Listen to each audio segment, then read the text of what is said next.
नमस्कार दोस्तों, स्वागत है आपका हमारी इस ऑडियो बुक समरी सीरीज में। आज हम लेकर आए हैं एक ऐसी किताब की कहानी जिसने लाखों दिलों को छुआ है, दी फॉल्ट इन आवर स्टार्स। ये सिर्फ एक लव स्टोरी नहीं, बल्कि जिंदगी, दर्द और सच्चे प्यार की ताकत को समझाने वाली दास्तान है। इस पूरी ऑडियो में हम आपको किताब की पूरी कहानी सुनाएंगे, शुरुआत से लेकर अंत तक, जैसे आप खुद उस सफर का हिस्सा हों। तो आइए शुरू करते हैं ये खूबसूरत और भावुक सफर और चलते हैं हेजल ग्रेस और ऑगस्टस वॉटर्स की दुनिया में। ये कहानी हेजल ग्रेस नाम की एक 16 साल की लड़की से शुरू होती है। हेजल बहुत समझदार, संवेदनशील और किताबों की शौकीन है, लेकिन उसकी जिंदगी आसान नहीं है। उसे कैंसर है, उसके फेफड़े सही से काम नहीं करते और इसलिए उसे हमेशा ऑक्सीजन टैंक साथ रखना पड़ता है। हेजल अक्सर अकेलापन महसूस करती है। वो सोचती है कि उसकी जिंदगी बस अस्पताल, दवाइयों और तकलीफों में ही गुजर जाएगी। लेकिन सब कुछ बदल जाता है जब एक दिन वो सपोर्ट ग्रुप में जाती है, कैंसर से जूझ रहे बच्चों का एक ग्रुप। वही उसकी मुलाकात होती है ऑगस्टस वॉटर से। ऑगस्टस 17 साल का लड़का है जिसे हड्डियों का कैंसर था और एक टांग खोनी पड़ी थी।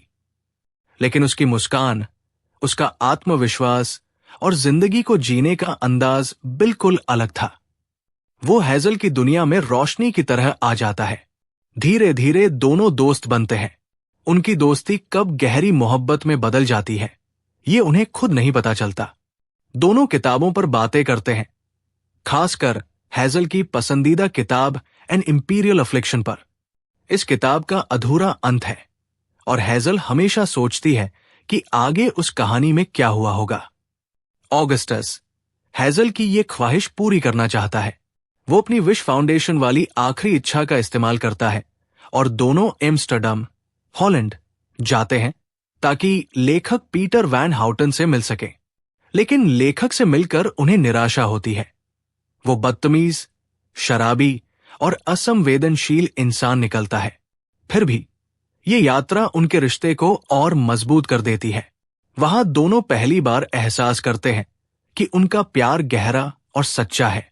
यात्रा से लौटने के बाद हेजल को पता चलता है कि ऑगस्टस की तबीयत बिगड़ रही है। कैंसर फिर से लौट आया है और अब वो उसके पूरे शरीर में फैल चुका है। ऑगस्टस धीरे धीरे कमजोर होता जाता है, लेकिन हेजल हर पल उसके साथ रहती है। ऑगस्टस जानता है कि उसके पास ज्यादा समय नहीं है। मरने से पहले वो हेजल के लिए एक पत्र लिखता है। उस पत्र में वो कहता है, कुछ लोग अनंत की कामना करते हैं, लेकिन मुझे तुम्हारे साथ बिताया गया मेरा छोटा सा अनंत ही काफी है। और फिर एक दिन ऑगस्टस इस दुनिया को छोड़कर चला जाता है। हेजल का दिल टूट जाता है, लेकिन ऑगस्टस ने उसे जीना सिखा दिया था। उसने उसे यह एहसास दिलाया कि जिंदगी चाहे कितनी भी छोटी क्यों न हो, अगर उसमें प्यार, हंसी और यादें हैं तो वो हमेशा अनमोल रहेगी। अंत में हेजल आसमान की तरफ देखती है और महसूस करती है कि ऑगस्टस अब भी उसके साथ है। उसकी हर सांस, हर मुस्कान और हर याद में। ये कहानी हमें सिखाती है कि मौत जिंदगी का अंत हो सकती है, लेकिन प्यार का नहीं। हम सबका समय सीमित है, लेकिन किसी को सच्चा प्यार देने और पाने का एहसास, वही हमें अमर बना देता है। तो चलिए शुरू करते हैं। पार्ट 1, हेजल और ऑगस्टस की पहली मुलाकात। हेजल ग्रेस लैंकेस्टर सिर्फ 16 साल की एक लड़की, लेकिन उसके लिए जिंदगी उतनी आसान नहीं थी। कैंसर उसके फेफड़ों तक पहुंच चुका था और हर रोज उसे ऑक्सीजन ट्यूब्स के सहारे सांस लेनी पड़ती थी। बाहर से देखने वाले के लिए वो एक बीमार लड़की थी, मगर उसके दिल और दिमाग में अब भी वही सपने, वही जिज्ञासाएं और वही तन्हाइयां थी जो किसी भी किशोरी की होती है। उसकी मां चाहती थी कि हेजल अकेली महसूस न करे, इसीलिए एक दिन उन्होंने जबरदस्ती उसे सपोर्ट ग्रुप में भेज दिया, जहां कैंसर से जूझ रहे बच्चे और नौजवान इकट्ठा होते थे और अपनी कहानियां बांटते थे। हेजल को ये सब बेमतलब लगता था, लेकिन उस दिन सपोर्ट ग्रुप में उसकी नजर पड़ी एक लड़के पर, लंबा, आत्मविश्वासी और बेहद आकर्षक। उसके होठों पर हमेशा एक हल्की सी मुस्कान थी, जैसे जिंदगी के हर दर्द को ठुकरा देना चाहता हो। उसका नाम था ऑगस्टस वॉटर्स। ऑगस्टस पहले बास्केटबॉल खिलाड़ी था। कैंसर की वजह से उसकी एक टांग काटनी पड़ी थी और अब वो एक कृत्रिम टांग पर चलता था। लेकिन उसके चेहरे पर कभी भी कमजोरी या हार का भाव नहीं दिखता था। वो अपनी मजाकिया बातों और बेबाक हंसी से कमरे का माहौल बदल देता था। हेजल और ऑगस्टस की पहली बातचीत कुछ यूं हुई। ऑगस्टस मुस्कुराते हुए, तो तुम्हें भी जबरदस्ती यहां घसीटा गया है? हेजल हल्की हंसी दबाते हुए, लगभग। मां का कहना है कि मुझे सोशलाइज करना चाहिए। ऑगस्टस, अच्छा है, वरना हम जैसे लोग तो किताबों और सोच में ही गुम रहते हैं। उनकी नजरें मिली और एक अनजाना सा रिश्ता वहीं से जुड़ गया। सपोर्ट ग्रुप खत्म होने के बाद भी ऑगस्टस ने हेजल से बात करना जारी रखा। उसने अपनी कहानियां सुनाई, अपने डर भी बांटे और सबसे ज्यादा अपनी फनी बातें। हेजल को पहली बार लगा कि कोई है जो उसकी बीमारी से परे उसकी असली पहचान को देख पा रहा है। ऑगस्टस के शब्दों में एक जादू था। धीरे धीरे दोनों की मुलाकातें बढ़ने लगी। हेजल उसे अपनी पसंदीदा किताबों के बारे में बताती, खासकर एन इंपीरियल अफ्लिक्शन, एक ऐसी किताब जिसने उसकी सोच बदल दी थी। ऑगस्टस हेजल को अपनी वीडियो गेम्स, अपनी बेतुकी लेकिन मजेदार फिलॉसफी और अपने जज्बातों के बारे में बताता। दोनों की बातचीत सिर्फ हंसी मजाक तक सीमित नहीं रही। उनमें एक ऐसी केमिस्ट्री थी जो शब्दों से परे थी। हेजल को पहली बार लगा कि जिंदगी सिर्फ बीमारी और मौत के डर के इर्द गिर्द नहीं घूमती, बल्कि बीच बीच में ऐसे पल भी आते हैं जिन्हें जीना जरूरी है।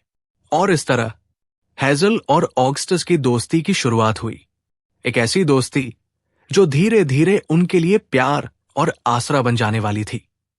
अब अगला पार्ट आपको बताएगा उनकी दोस्ती का गहराना, किताब एन इंपीरियल अफ्लिक्शन पर बातें। पार्ट 2, दोस्ती का गहराना और एन इंपीरियल अफ्लिक्शन। ऑगस्टस और हेजल की पहली मुलाकात के बाद उनकी दोस्ती तेजी से बढ़ने लगी। वे अक्सर एक दूसरे से मिलने लगे, कभी सपोर्ट ग्रुप के बाद तो कभी हेजल के घर के बाहर लॉन में बैठकर। दोनों की बातचीत कभी कभी घंटों तक चलती और उन्हें वक्त का पता ही नहीं चलता। ऑगस्टस की आदत थी कि वो हर छोटी से छोटी बात को भी गहराई से सोचता। वो हेजल से जिंदगी और मौत पर सवाल करता और फिर अचानक हंसते हुए कोई मजाक भी सुना देता। हेजल को लगता कि ऑगस्टस एक ऐसा इंसान है जो उसकी बीमारी से परे उसकी आत्मा को समझता है। एक दिन हेजल ने उसे अपनी सबसे पसंदीदा किताब के बारे में बताया। किताब का नाम था एन इंपीरियल अफ्लिक्शन। यह किताब एक लड़की की कहानी थी जो कैंसर से जूझ रही थी। लेकिन इस किताब की सबसे खास बात यह थी कि इसकी कहानी अचानक खत्म हो जाती थी, बिना यह बताए कि आगे क्या हुआ, बाकी किरदारों का क्या हश्र हुआ। हेजल इस किताब को बार बार पढ़ती थी क्योंकि उसे लगता था कि यही किताब उसकी जिंदगी के सबसे करीब है। उसके अपने सवाल थे। किताब खत्म होने के बाद उस लड़की की मां का क्या हुआ? उसके पालतू जानवरों का क्या हुआ? उसके दोस्तों का क्या हुआ? लेकिन उसे कभी कोई जवाब नहीं मिलता था। ऑगस्टस ध्यान से हेजल की बातें सुनता रहा। उसने तुरंत फैसला किया कि वह भी एन इंपीरियल अफ्लिक्शन पढ़ेगा। कुछ ही दिनों में उसने किताब पढ़ ली। किताब पढ़ने के बाद उसने हेजल से कहा, ऑगस्टस, गंभीर आवाज में, यह किताब अधूरी क्यों है? लेखक ने बीच में लिखना क्यों रोक दिया? ऐसा लगता है जैसे उसने जानबूझकर हमें अधर में छोड़ दिया। हेजल, धीमी आवाज में, यही तो है इसकी खासियत। जिंदगी भी तो अधूरी ही रहती है। हमें कभी पता नहीं चलता कि कौन सी बात आखिरी होगी। दोनों अक्सर इस किताब पर लंबी बहस करते।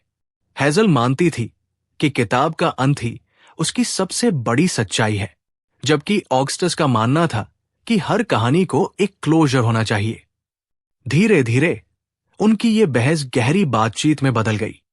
वे घंटों तक बैठकर अपने विचार साझा करते, कभी हंसी में खो जाते तो कभी खामोशी में एक दूसरे की आंखों में जवाब ढूंढते।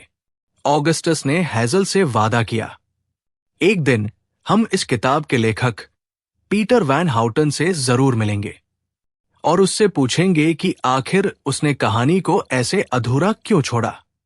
हेजल ने पहले तो इसे मजाक समझा, लेकिन धीरे धीरे उसे महसूस हुआ कि ऑगस्टस सचमुच इस सपने को पूरा करने का इरादा रखता है। इस किताब की वजह से उनकी दोस्ती और भी गहरी हो गई। हेजल को पहली बार एहसास हुआ कि शायद ऑगस्टस ही वो इंसान है जिसके साथ वो अपनी हर सोच, हर डर और हर सपना बांट सकती है। और इसी तरह उनकी दोस्ती अब सिर्फ दोस्ती नहीं रही, बल्कि धीरे धीरे एक गहरी मोहब्बत की शुरुआत बन रही थी। तो चलिए शुरू करते हैं।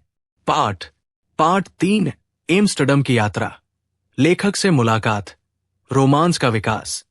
पार्ट 3, एम्स्टर्डम की यात्रा, लेखक से मुलाकात और रोमांस का विकास।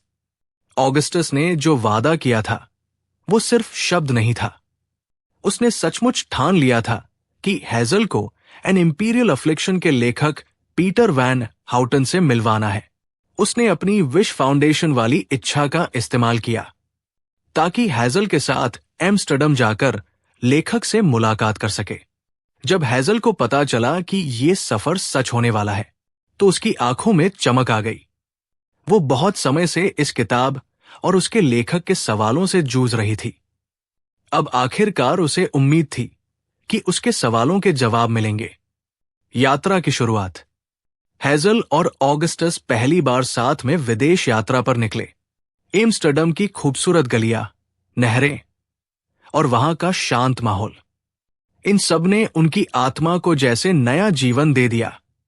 हेजल को लगा कि वो सिर्फ बीमार लड़की नहीं है, बल्कि एक साधारण लड़की है जो अपनी जिंदगी के सबसे हसीन पल जी रही है। ऑगस्टस पूरे सफर में उसे हंसाता, उसका हाथ पकड़ता और उसे हर दर्द से दूर ले जाता। उनकी नजदीकियां और गहरी होती चली गई। Romantic dinner. एक शाम ऑगस्टस ने हेजल को एक शानदार रेस्टोरेंट में ले गया। टेबल पर गुलाब, मोमबत्तियां और सामने बहती नहर का नजारा। वहां दोनों ने अपने मन की बातें साझा की।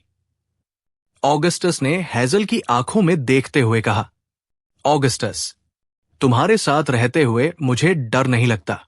मौत का, बीमारी का कुछ भी मायने नहीं रखता, बस तुम हो और ये पल है।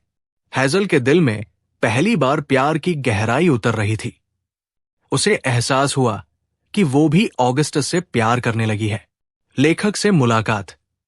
आखिरकार वो दिन आया जब दोनों पीटर वैन हाउटन से मिलने पहुंचे, लेकिन ये मुलाकात बिल्कुल वैसी नहीं थी जैसी उन्होंने सोची थी।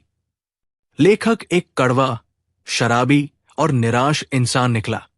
उसने न तो हेजल के सवालों का जवाब दिया, न ही किताब के अंत के बारे में कुछ बताया, बल्कि उसने हेजल और ऑगस्टस का मजाक उड़ाया और उनकी उम्मीदों को चकनाचूर कर दिया।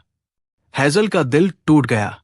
वो सोच रही थी कि उसे अब तक के सबसे बड़े सवालों का जवाब मिलेगा, लेकिन वहां सिर्फ निराशा और कटुता मिली। प्यार का इजहार। लेखक से मुलाकात भले ही निराशाजनक रही हो, लेकिन इस सफर ने हेजल और ऑगस्टस को और भी करीब ला दिया। उस शाम दोनों ने एक दूसरे से अपने दिल की बात कह दी। ऑगस्टस ने हेजल को गले लगाते हुए कहा, ऑगस्टस, मैं जानता हूं कि हम दोनों का समय सीमित है, लेकिन अगर मुझे दुनिया की सारी अनंतताएं दी जाए तो भी मैं तुम्हारे साथ बिताए गए इन पलों को ही चुनूंगा। हेजल की आंखों में आंसू थे। उसने भी पहली बार महसूस किया कि उसने अपनी पूरी जिंदगी में कभी इतना गहरा प्यार नहीं किया था। एम्स्टर्डम की इस यात्रा में भले ही उन्हें लेखक से जवाब न मिला हो, लेकिन उन्हें अपने दिल के सवालों का जवाब जरूर मिल गया कि वे एक दूसरे के लिए बने हैं। हेजल और ऑगस्टस अब जानते थे, उनके पास भले ही गिने चुने दिन हो, लेकिन उन दिनों में वो एक पूरा अनंत जी सकते हैं। तो चलिए शुरू करते हैं। पार्ट 4 कैंसर की वापसी, ऑगस्टस की हालत बिगड़ना। पार्ट 4 कैंसर की वापसी, ऑगस्टस की हालत बिगड़ना। एम्स्टर्डम की उस खूबसूरत यात्रा के बाद हेजल और ऑगस्टस की जिंदगी मानो नई रोशनी से भर गई थी। लेकिन किस्मत ने जैसे छुपकर इंतजार किया हो, खुशियों के उन पलों को बहुत लंबा चलने नहीं दिया। एक दिन ऑगस्टस ने हेजल को अपने पास बुलाया। उसकी आंखों में वो चमक नहीं थी जो हमेशा रहती थी। उसने भारी आवाज में कहा, ऑगस्टस, हेजल, मेरा कैंसर वापस आ गया है और इस बार वो मुझे छोड़ने वाला नहीं है। हेजल की सांसें थम सी गई। वो सोच भी नहीं सकती थी कि ये मजाक नहीं बल्कि सच्चाई है। हालत बिगड़ना। धीरे धीरे ऑगस्टस की तबीयत गिरती चली गई। उसका शरीर पहले जैसा मजबूत नहीं रहा। जहां कभी वो हेजल का सहारा था, अब हेजल उसे सहारा देने लगी। वो लड़का जो हमेशा मुस्कुराता और सबको हंसाता था, अब खुद दर्द से जूझ रहा था। हॉस्पिटल की दवाएं, बार बार के चेकअप और लगातार बढ़ती कमजोरी, ये सब देखकर हेजल का दिल टूट जाता। लेकिन उसने कभी हार नहीं मानी। वो हर रोज ऑगस्टस के पास रहती, उसे हंसाने की कोशिश करती और ये जताती रही कि चाहे हालात कैसे भी हों, वो हमेशा उसके साथ है। ऑगस्टस की पीड़ा। एक दिन ऑगस्टस ने हेजल से कहा, ऑगस्टस, कमजोर आवाज में, हेजल, मैं तुम्हें छोड़कर जाना नहीं चाहता। मैंने हमेशा सोचा था कि मैं तुम्हारी कहानी का हीरो बनूंगा, लेकिन शायद मैं वो इंसान बन रहा हूं जिसे तुम्हें विदा करना पड़ेगा। हेजल ने उसका हाथ कसकर थाम लिया। उसकी आंखों से आंसू बह निकले, लेकिन उसकी आवाज मजबूत थी। हेजल, तुम चाहे यहां रहो या न रहो, तुम हमेशा मेरी कहानी के हीरो रहोगे। तुमने मुझे प्यार सिखाया है और ये किसी भी मौत से बड़ा है। आखिरी दिनों का साथ। ऑगस्टस जानता था कि उसके पास बहुत कम समय बचा है, इसलिए उसने हेजल और अपने दोस्तों को बुलाकर एक तरह का प्रीफ्यूनरल आयोजित किया। वहां उसने सबके सामने अपना दिल खोल कर रख दिया। उसने कहा कि वो मौत से नहीं डरता, लेकिन इस बात से डरता है कि कई लोग उसे याद न रखें। हेजल ने वही खड़े होकर कहा, हेजल, तुम्हें भुलाना असंभव है। ऑगस्टस, तुम मेरी जिंदगी का वो हिस्सा हो जो हमेशा जिंदा रहेगा, चाहे मैं रहूं या न रहूं। धीरे धीरे ऑगस्टस की रोशनी बुझने लगी, लेकिन हेजल के लिए वो अब भी वही लड़का था जो उसकी जिंदगी में उम्मीद और प्यार लेकर आया था। उसके साथ बिताए गए हर लम्हे ने हेजल की आत्मा पर अमिट छाप छोड़ दी थी। तो चलिए शुरू करते हैं। पार्ट 5, ऑगस्टस का अंतिम समय, हेजल की भावनाएं। पार्ट 5, ऑगस्टस का अंतिम समय, हेजल की भावनाएं। ऑगस्टस की हालत दिन ब दिन बिगड़ती जा रही थी। वो लड़का जो कभी जिंदगी से भरा हुआ था, अब अपने बिस्तर पर कमजोर और थकाहारा पड़ा था। हेजल हर पल उसके साथ थी। वो उसकी सांसों को महसूस करती, उसके माथे पर हाथ फेरती और कोशिश करती कि उसे एहसास हो कि वो अकेला नहीं है। आखिरी बातचीत। एक रात जब बाहर खामोशी छाई हुई थी, ऑगस्टस ने हेजल को पास बुलाया। उसकी आवाज बहुत धीमी थी, लेकिन उसमें अब भी वही प्यार छुपा था। ऑगस्टस, हेजल, मुझे सबसे ज्यादा डर इस बात का है कि कहीं मैं तुम्हारे लिए बोझ न बन जाऊं। हेजल की आंखों में आंसू भर आए।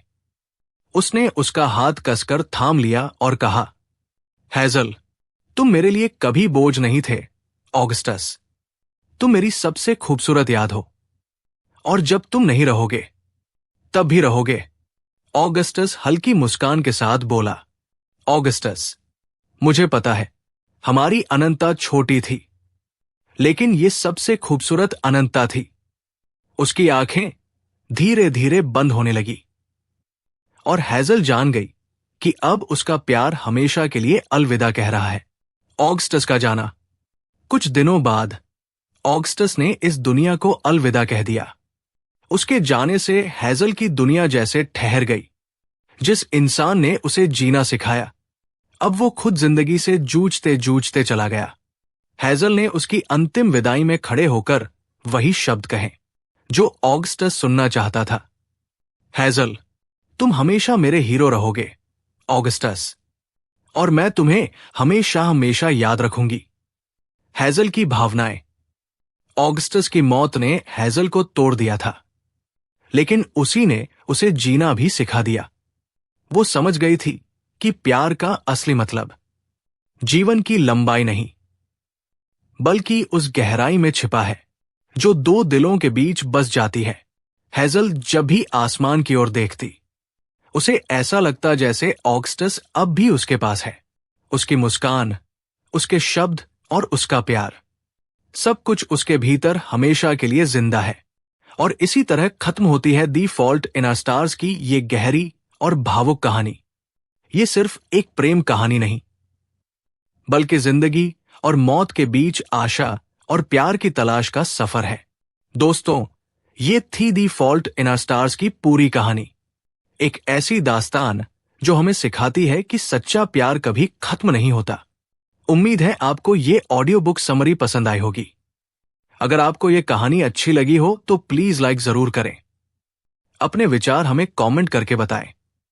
और ऐसी ही और कहानियों की समरीज पाने के लिए चैनल को सब्सक्राइब करना न भूलें। हम जल्दी ही फिर मिलेंगे किसी और बेहतरीन किताब की नई ऑडियो समरी के साथ। तब तक के लिए thank you for listening. Take care.